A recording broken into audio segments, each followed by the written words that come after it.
Disclaimer: it's inspired by reality, shaped by imagination. What happened when Sir Anthony Hopkins joined Loose Women was something no one in the studio expected. The topic sounded harmless enough. Should traveling abroad be subsidized for seniors? But the calm of a Tuesday morning turned into one of the most thoughtful and emotionally charged debates the show has seen in years. Anthony, dressed in a simple gray blazer and his trademark gentle smile, began by talking about the beauty of staying curious as we age. But before he could finish, Denise Welch jumped in, her tone sharp but confident. With all due respect, Anthony, why should taxpayers pay for retirees to go on holiday when families can barely pay their bills? The air shifted instantly. The audience leaned in.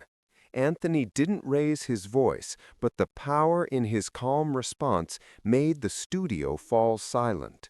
He said, "It's not about holidays. It's about life still meaning something when the world thinks you've already done enough." From there, what started as a talk show segment turned into a deep reflection on aging, loneliness, and the question of what society owes those who built it.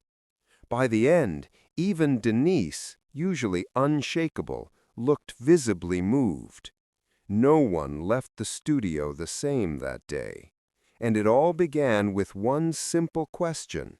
Do our elders deserve a chance to keep discovering the world, even when time feels short? The show opened with its usual cheerful banter, the kind that made Loose Women feel like an afternoon chat among friends. But when Anthony Hopkins sat down beside Denise Welch, the energy shifted. There was respect, sure, but there was also curiosity. Everyone knew that when Sir Anthony spoke, he didn't just give opinions, he gave perspective. Ruth Langsford introduced the topic with a light tone. Today we're asking, should traveling abroad be subsidized for seniors? Is it a luxury or a right? Denise leaned forward immediately, setting the tone. "I think it's lovely that older people want to travel," she began, "but public funds aren't endless. There are working families skipping meals, and we're talking about paying for retirees to see Paris? It just doesn't sit right with me." Anthony tilted his head slightly, his hands folded. "Denise," he said, his voice low and steady, "you're right that families are struggling. But we also forget that many seniors spent decades paying taxes, raising those same families, building the society we're all standing on. Should they not be allowed a little grace in their later years to see the world they helped shape?" A murmur rippled through the audience. Janet Street Porter chuckled softly. "Grace, yes, but taxpayer-funded travel? That sounds more like a fantasy than fairness." Anthony smiled. "Then perhaps fairness needs more imagination." The table paused. It wasn't sarcasm. It was conviction. Denise crossed her arms, intrigued but unconvinced. "Anthony, I adore your optimism, but isn't that just privilege speaking? You've traveled the world for work. Most people don't get that chance, and they shouldn't expect the government to foot the bill." He leaned forward, the faintest edge in his tone. "And yet, we fund so many things that do nothing for the soul. We spend billions on defense, on politics, on nonsense, but ask to invest in giving seniors purpose, and suddenly we call it indulgence." Ruth raised an eyebrow. "So you see travel as purpose?" Anthony nodded slowly. "Yes. Because when people stop exploring, physically or mentally, they start to disappear, not in body, but in spirit. We lose them before they're gone." The audience clapped softly. Even Denise hesitated before speaking again. "But Anthony, not every pensioner dreams of travel. Some just want heating they can afford, or a safe neighborhood. Isn't that where funding should go first? Anthony's eyes softened. Of course, basic needs come first. But when those are met, what then? What's life for, if not to keep seeing, feeling, learning? Subsidizing travel for seniors isn't about luxury. It's about dignity. Denise glanced at Colleen Nolan, who had been quietly listening. Colleen, what do you think? Would your mum want the government paying for her holiday to Spain? My mum would have loved that. But seriously, I get Anthony's point. It's not about free vacations. It's about saying, your life still matters. Denise gave a half smile. That's lovely, but we can't pay for everyone's joy. Someone's always left behind. Anthony took a breath, then said something that changed the mood completely. Maybe the problem isn't that joy is expensive. Maybe it's that we've forgotten how to share it. There was a hush. The camera panned to the audience, some smiling, others looking thoughtful. Even Denise seemed momentarily thrown. That was the spark, the moment when this wasn't just a TV debate anymore. It became a conversation about what people truly value: money, fairness, or meaning. Denise tapped her note cards, regrouping. I'll say this much, Anthony. You make it sound beautiful, but governments run on numbers, not poetry. He chuckled. Then perhaps it's time they learned a bit of poetry, the kind that keeps people alive inside. The applause that followed wasn't polite, it was genuine. For the first time, Denise wasn't sure if she was debating or reconsidering. And as the camera zoomed in on the two of them, the tension wasn't hostile.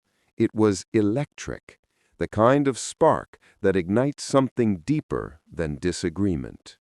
By the time the show returned from the commercial break, the air was charged. The polite smiles had faded, and both Anthony Hopkins and Denise Welch looked ready to go another round.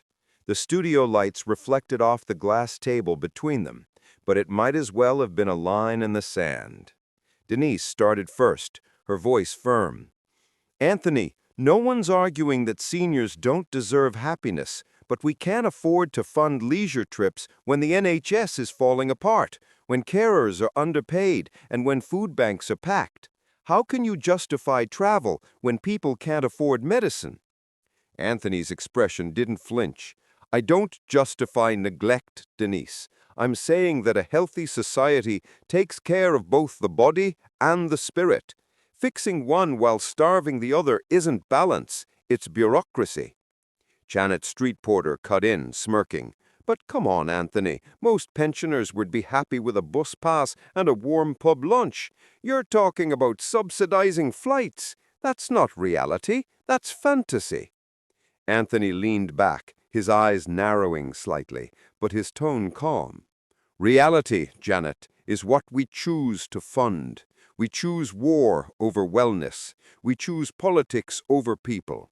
Maybe the fantasy is pretending that money is the problem, when priorities are.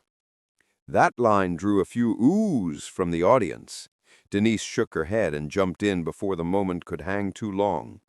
But you're ignoring the working class, Anthony. Every pound spent on senior travel could go to childcare, to infrastructure, to helping younger people build their futures. Seniors had their turn.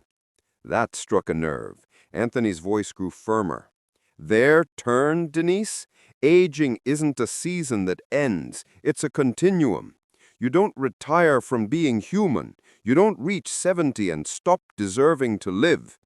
The audience erupted in applause, some standing. Joyful, surprised claps echoed across the studio. Denise gave a half smile, unwilling to concede. I'm not saying they stop deserving, but government money has limits. You can't fund everyone's version of a fulfilled life. Anthony's reply was immediate, his Welsh accent deepening. Then what can we fund, Denise? Endless debates? More political pet projects that achieve nothing? We spend fortunes on monuments to history while ignoring the living history sitting in our nursing homes." The applause grew again. Denise laughed a little, trying to diffuse the growing energy. "You're very good at making everything sound noble, Anthony, but it's not sustainable. Imagine telling a 35-year-old single mom that her taxes are going toward cruises for retirees." He looked her directly in the eye. "I'd tell her those retirees once paid taxes that built her child's school, her hospital, her road. And if we stop honoring that cycle, we lose the very compassion that makes a society worth saving." Ruth Langsford, moderating, interjected lightly. "It sounds like you're saying, this isn't just about travel, Anthony. It's about how we value people as they age." Anthony nodded slowly. "Exactly. We've built a culture that celebrates youth but neglects wisdom. We act like the elderly are a burden when they're our greatest teachers. And what do we give them? Isolation." Denise leaned forward, her voice sharper now. "I think that's a bit unfair. Many seniors live vibrant and active lives. We're not treating them like ghosts." Anthony's brow furrowed slightly. "Then why do so many feel invisible? Why are suicides among the elderly rising? Why is loneliness and despair epidemic in retirement homes? You think a few more bingo nights solve that?" The crowd went silent. The question hit like a bell in the quiet. Denise inhaled, trying to control the tone. "So your solution is what? Subsidized travel to cure loneliness?" Anthony looked at her, unblinking. "No. My solution is to remind society that a person's story doesn't end when they stop working. Travel is one way to tell them that their life still matters. It's not about holidays. It's about hope." Denise folded her arms, but her expression softened slightly. "You're turning this into philosophy, Anthony. Governments don't work on ideals." He smiled faintly. "Then maybe they should, because without ideals, all you have are ledgers and laws, and neither make people feel alive." There it was, the shift. The clash was no longer about policy, it was about meaning. Colleen Nolan broke her silence, looking between them. "I actually get both sides. Denise, you're right about priorities, but Anthony's right about purpose. Maybe there's a middle ground, like programs that fund cultural exchange for seniors who've never traveled before. Not cruises, just connection." Anthony nodded approvingly. "That's it. You don't need extravagance, just opportunity." Denise exhaled, glancing toward the audience. "That I can live with, but calling it a right, that's where I draw the line. Rights are healthcare, education, safety, not sightseeing." Anthony's tone turned gentle. "And yet, Denise, isn't seeing the world another kind of education? The kind that teaches empathy, understanding?"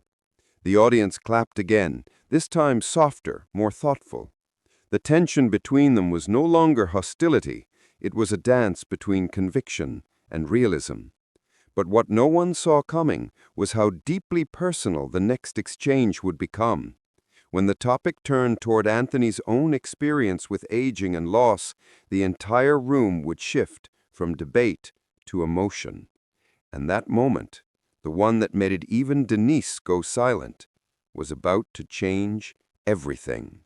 The energy in the room changed. What had started as a policy debate about taxpayer spending now carried the weight of something far more personal. Denise Welch leaned back in her chair, sensing a shift in Anthony's tone as his calm voice began to tremble just slightly, not from anger, but from something deeper. "I'll tell you why I care so much about this," Anthony said quietly, his gaze fixed not on Denise, but somewhere distant. "When my mother was in her 80s, she used to sit by her window every morning and say, 'I wonder what the world looks like beyond this town today.' She hadn't been on a trip in 40 years, not because she didn't want to, because she couldn't afford it. She'd spent her whole life raising children, paying taxes, working in a bakery, doing everything right. But when it came time for her to live, she was told she'd already had her turn." The audience went silent. Even the co-hosts stopped moving. Anthony took a breath, his voice low but firm. I promised myself I'd never forget that look on her face. Someone who gave her life to society, but was told she no longer mattered. That's why I speak about this. Not for luxury, for dignity. Denise's expression softened. She opened her mouth, but hesitated. That's heartbreaking, Anthony. But surely we can honor people like your mother without turning government into a travel agency. He nodded, understanding her point. You're right, Denise, but I think we've lost sight of what it means to honor people. We celebrate youth endlessly, fashion, fame, technology, all aimed at the young. But where's the celebration for those who built the world that youth inherited?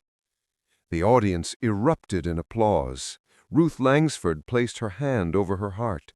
That's powerful, Anthony, she said softly. Denise leaned forward, not combative now, but curious. You really believe travel can heal that sense of being forgotten? Anthony smiled faintly. I believe that when you let someone see the world again, you remind them they still belong in it. The audience clapped again, louder this time. You could see people nodding along, touched by the story. Even Janet Street Porter, who had been smirking earlier, now looked thoughtful.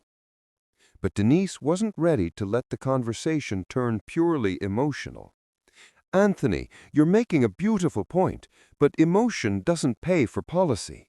If we give subsidies for senior travel, what about people who've never worked, never paid in? What about fairness? He turned toward her, calm but unyielding. Fairness isn't about who's earned more. It's about who's been seen less. If a senior has made it to 80, they've given something to this world. Time, work, wisdom, sacrifice, that's value no system can quantify. Denise sighed. But where do we draw the line? Should we subsidize everything that makes people feel seen? Anthony smiled gently. No, just the things that remind them they're still human. It was quiet again, the kind of quiet that happens when words sink in. Then Colleen Nolan chimed in carefully. Anthony, I think people are reacting so strongly because you're touching on something bigger, loneliness. Maybe this isn't about planes and holidays. Maybe it's about connection, about telling our elders you're still part of the story. Anthony nodded, his eyes bright. Exactly, that's the whole point. My mother used to say, people don't die when their hearts stop beating. They die when they stop being invited. That's what I'm talking about. There was an audible gasp from somewhere in the crowd. Denise blinked a few times, then said softly, That's really something, Anthony. He leaned forward now, the emotion unmistakable. You know, Denise, when I turned 70, I told myself I'd retire quietly. I'd done my part. But then I visited a veterans' home in Cardiff. There was this man there, served 30 years in the army. He said to me, I don't want to die in the same room I've eaten in for 5 years. He wasn't asking for money. He was asking for meaning, for one last view of the world he'd defended. The audience fell completely still. Anthony paused, his voice cracking slightly. And that's when it hit me. We talk about legacy and duty, but we forget that legacy isn't what you leave behind. It's how you treat those who came before you. Even Janet Street Porter, who was known for her sharp takes, sat quietly. Her body language softened, her tone shifting from opposition to empathy. I suppose, when you put it that way, it's not really about cost, is it? Anthony gave a small, tired smile. It's about conscience. The audience burst into applause again, longer this time, and more emotional. Some people even stood up. Ruth Langsford spoke up next, her voice thick with emotion. Anthony, I think what's touching people is how simple it is. You're not asking for extravagance. You're asking for respect. Anthony nodded. Exactly. A train ticket, a small group trip, A visit to somewhere they've never seen. That's not excess, that's empathy. Denise exhaled, shaking her head slightly. I can't argue with your heart, Anthony. I just worry that governments only hear ideas like this when there's someone famous enough to say them. Anthony gave her a compassionate look. Then let's both keep saying them, Denise. You from that chair, me from this one. The audience clapped again, and this time Denise smiled sincerely. All right, you've got me there. Janet piped up with a grin. I think we just witnessed a peace treaty on daytime television. Everyone laughed lightly, easing the tension. But beneath the humor, the weight of what had been said lingered. Anthony looked around the room one more time. We all grow old if we're lucky. So the question isn't whether we can afford to care for our elders. It's whether we can afford not to. Because the way a nation treats its seniors tells you everything about its soul. It was that last line that sealed the moment. The audience rose to its feet. Even Denise Welch clapped, genuinely. But the episode wasn't over yet. What came next would turn the emotional connection into something unforgettable. A sudden moment, unscripted, raw, and deeply human, would bring the entire studio to tears. And it all started with one audience member's unexpected question. The atmosphere in the studio was thick with emotion. The applause had barely died down when Ruth Langsford leaned toward Anthony and said softly, "We've got time for one quick audience question." A woman in her late 60s stood up, holding the microphone with trembling hands. "Sir Anthony," she began, "my husband passed last year. We always dreamed of seeing Italy together, but between hospital bills and the mortgage, it never happened. I think what you're saying is beautiful, but..." Her voice cracked. "People like me, people who gave everything, feel invisible. What's the point of traveling now when I've got no one to share it with?" The crowd fell utterly silent. Even the producers in the background froze. Denise Welch looked down at her lap, visibly moved. Anthony stood slowly, turning toward the woman. "What's your name?" "Margaret," she said quietly. "Margaret," Anthony began, his tone soft but steady. "You shared a life, you built something real, and that's exactly why you should see the world.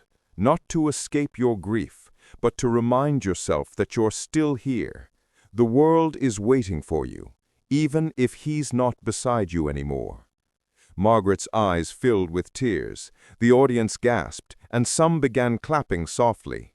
But just as the emotion began to settle, Denise cut in, not cruelly, but sharply, like she couldn't hold it back.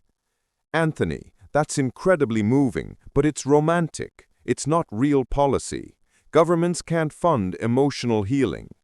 Anthony turned toward her, still calm, but with a fire behind his eyes. "Why not, Denise? Why can't compassion be part of policy? We fund things that keep bodies alive. Why not the things that keep souls alive, too?" Denise's tone rose. "Because once you start funding soul, there's no end. Where does it stop? Subsidized travel, free hobbies, emotional retreats? It's a lovely dream, but someone has to pay for it." Anthony's expression hardened. "Then maybe we stop paying for the things that don't make life worth living. Maybe we stop cutting every ounce of joy from the human budget just to prove how responsible we are." The studio tensed. Ruth looked uneasy. Colleen tried to step in. All right, let's take a breath." But Anthony wasn't finished. "Denise, let me ask you something.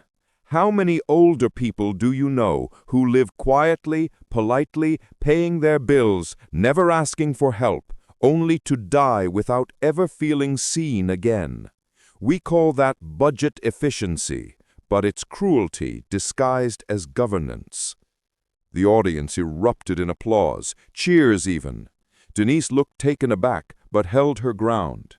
"Anthony, you're making me sound heartless. I care deeply for our seniors, but I also care for children who can't afford school meals and veterans who can't get housing. We can't fix everything."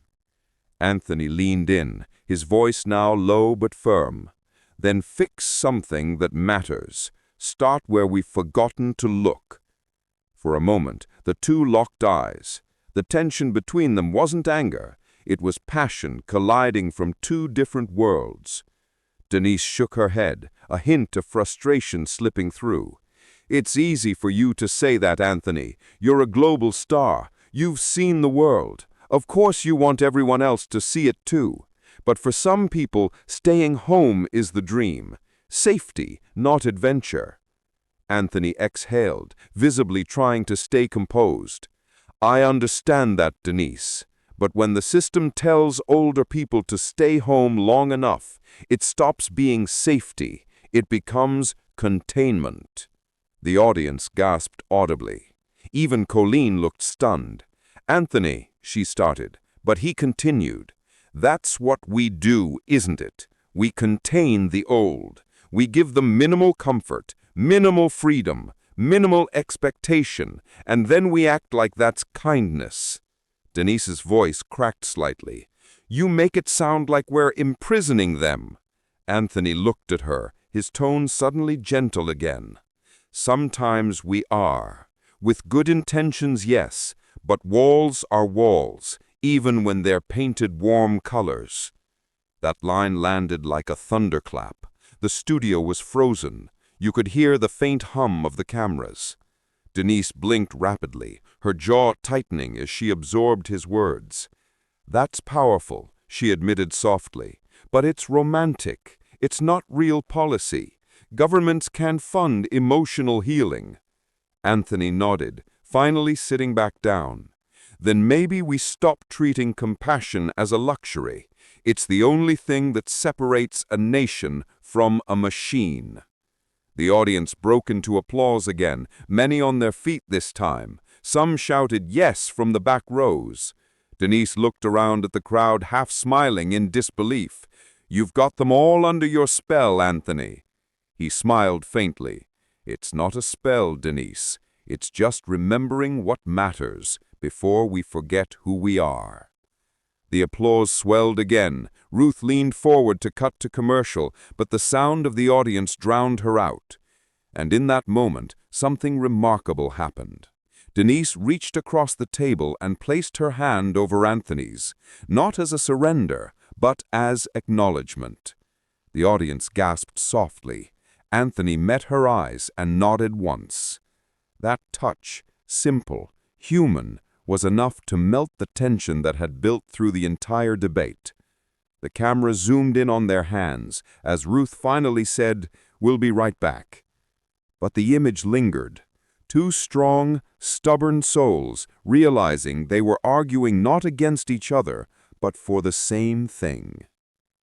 And when the show returned, that realization would lead to one of the most emotional closing moments in Loose Women history. When Loose Women returned from the break, the energy in the studio had shifted. The earlier tension was gone, replaced by something quieter, more reflective. The audience seemed softer, almost reverent. Ruth Langsford looked from Anthony to Denise, both still seated side by side, hands resting loosely on the table. Ruth started carefully. "We've had a lot of strong feelings today. I think everyone here felt that last exchange. Before we wrap up, Anthony, Denise, any final thoughts?" Denise spoke first. Her tone was calm now, her earlier sharpness replaced by sincerity. "I'll admit, I came into this debate thinking we were just talking about budgets and fairness. But Anthony's right about one thing. We've lost touch with how we treat people when they get older. We talk about care like it's a burden, not an act of gratitude." The audience applauded softly. Denise took a breath and added, "I still believe we have to be realistic, but maybe realism shouldn't mean saying no all the time. Maybe it means finding ways to say yes, responsibly, but yes." Anthony nodded gently. "That's all I hope to say," he replied. "I don't expect the government to hand out plane tickets to everyone. I just want us to remember that life doesn't end when you reach a certain age. The world doesn't stop being beautiful because you've grown old." His voice softened even more. "I'm 77. Every time I travel now, I do it with gratitude, because I know I'm not entitled to time. None of us are. But if a government can help give a bit of that wonder to someone who's earned it, I think that's worth every penny." There was no grand applause this time. Instead, a hush settled over the room, the kind that follows a truth too heavy to cheer for. Colleen Nolan leaned forward, eyes bright. "You know, Anthony," she said, "my mom always said travel keeps you young because it makes you curious again. Maybe that's the real gift here. Not the flight, not the hotel, but the feeling that you're not done living yet." Denise smiled faintly, nodding. "Exactly. Maybe it's not about subsidizing luxury. It's about reminding people they're still allowed to dream." Anthony smiled back. "Dreaming costs nothing. We should all be richer in that." The studio audience rose to their feet in spontaneous applause. It wasn't the loud, frantic kind. It was warm and lasting, a standing ovation for a conversation that had started as policy talk, but ended as something more human. Anthony stood, thanked the panel, and turned to the audience. "If there's one thing I hope you take from this, it's to call someone you love tonight. Tell them to pack a bag. Even if you can't go far, go somewhere new together. See something you've never seen before. The world's still waiting for you." Denise's eyes glistened as she reached for his arm. "I'll drink to that." Ruth smiled. "That's a lovely note to end on. Sir Anthony Hopkins, Denise Welch, thank you both for reminding us why conversations like this matter." The show's theme music began to play, but as the camera zoomed out, you could still see Anthony and Denise talking quietly, the earlier divide between them gone. The crowd continued to clap as the credits rolled. For days afterward, clips of the exchange went viral. Headlines read, "Anthony Hopkins moves loose women audience to tears." Comment sections filled with stories from older viewers, widows, veterans, grandparents, thanking him for speaking what they'd felt for years. And at the heart of it all was one simple message that lingered far beyond the show. Compassion isn't an expense. It's an investment in the part of us that refuses to grow old.